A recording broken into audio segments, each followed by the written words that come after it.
it will come down to the Supreme Court, I think, making a ruling on the Colorado case. Donald Trump has very effectively used the many legal cases against him, including the latest challenge from Colorado and now from Maine, to fundraise and to rally his base. So yes, I mean, it very much plays into Trump's narrative that he is fighting against the establishment, that he is standing up for the common man, and his supporters and his base really believe that. And every time something like this happens, they see it as another sign that the establishment is doing everything it can to keep Donald Trump out of the White House again.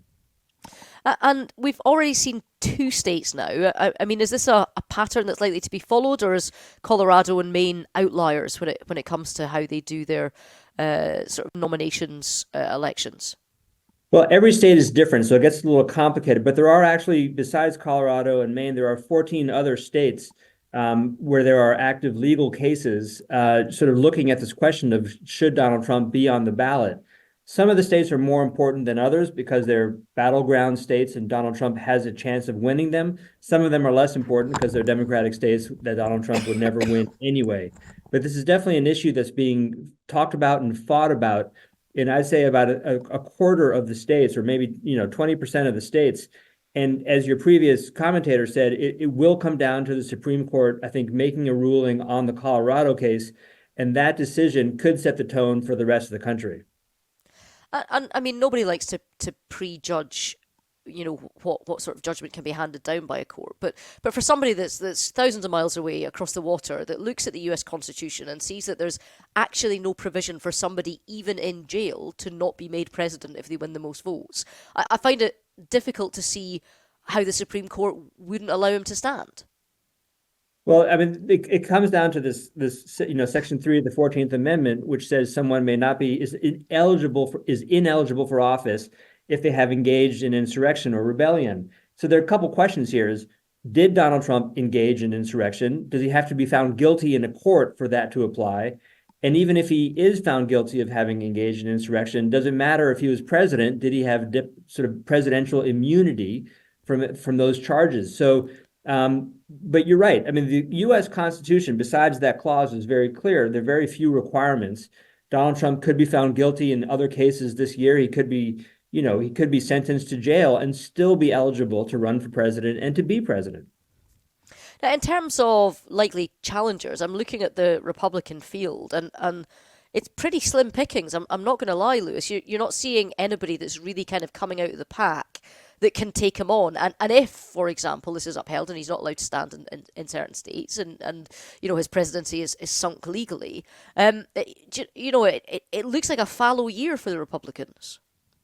Well, it is indeed, and I think there are some candidates who ran early on hoping that Donald Trump, that the base's enthusiasm for Donald Trump would fade, and that the establishment Republicans would rally behind another candidate to try to get rid of Donald Trump and his influence over the party. But that hasn't happened. Ron DeSantis, of course, was the great hope about a year ago, 3/4 of a year ago, but he's run a terrible campaign. He's a terrible candidate. And, so he has sunk in the polls. Nikki Haley has benefited from that, and she is in a sort of, I'd say, a fairly strong second place now, but still way behind Donald Trump. And the fact of the matter is, the reality is that Donald Trump so dominates today's Republican Party that it is very difficult for other qualified, eligible candidates to break out from the pack. Is there such a thing as a swing voter in the US? Because there must have been people that voted Democrat before that voted for Trump to make him president. But I mean, do we see them returning? Where is middle America here? There are definitely swing voters, and they are incredibly important, especially in the battleground states where this election will be fought. And I think Donald Trump is not a very strong candidate with those swing voters. They have doubts. They don't love Joe Biden, but they also do not like Donald Trump. And so I think given a choice between those two, they will probably many of them will hold their noses and pick Joe Biden.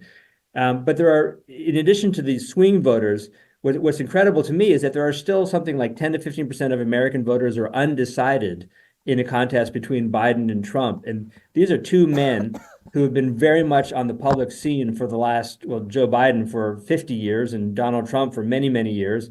Both of them have served a term as president. And the fact that 10 to 15% of American voters still can't quite decide between the two of them, you sort of wonder what more information do they actually need to have to make that decision. Mm. And tell me, Lewis, you were sort of the US ambassador to the UK, so you were America's voice in Britain for a couple of years under Trump. What was it like trying to be the representative of that administration to people that looked at it from afar and wondered at how the role of the president and the manner in which government worked changed completely? Well, it was difficult. Look, I'll be honest. I mean, Donald Trump tended to make policy by Twitter. He would create new policies without any consultation with his National Security Council, the State Department. But more than that, he used Twitter in a very sort of personal, sort of vindictive kind of way. I mean, while I was the charge d'affaires, he attacked the mayor of London. He attacked Theresa May a couple times by Twitter.